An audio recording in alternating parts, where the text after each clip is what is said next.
I would like to believe, honorable members of parliament, that I have been nominated here because of what I can offer.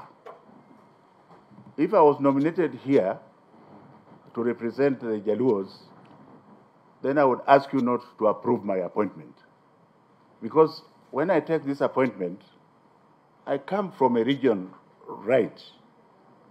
But if you want me to serve political interest, with all due respect and humility, I am the wrong person for that appointment. Aliyekuwa waziri wa elimu Professor George Magoha amefariki. Magoha alitambulika sana kwa juhudi zake za kuimarisha sekta ya elimu na alihudumu kama waziri wa elimu katika hatamu yake Rais mstaafu Uhuru Kenyatta. So let me not hear teachers saying, oh, we are not being paid enough. Who the hell do you think is being paid enough? So now that we have stopped Ford from going into classes, if you are stupid, continue to do so. Magoha aliapishwa rasmi mnamo Machi 29 na amemwacha mke Daktari Papla Magoha na mtoto wao Daktari Michael Magoha. Familia yao imedhibitisha hayo. And credibility of our national certification system.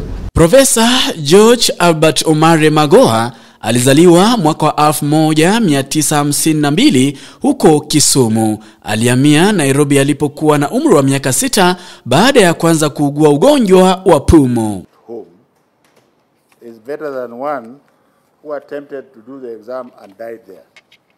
If it means that they have to come back to school early in the year, to start the year all over again, so be it.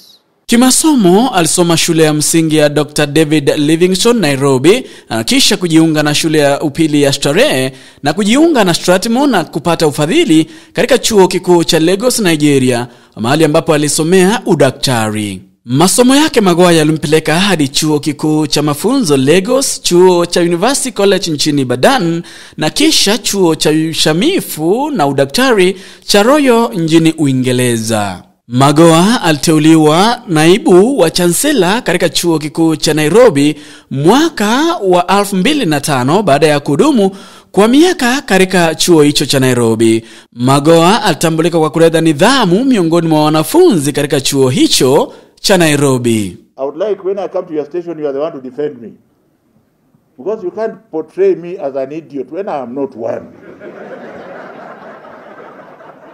I'm not one.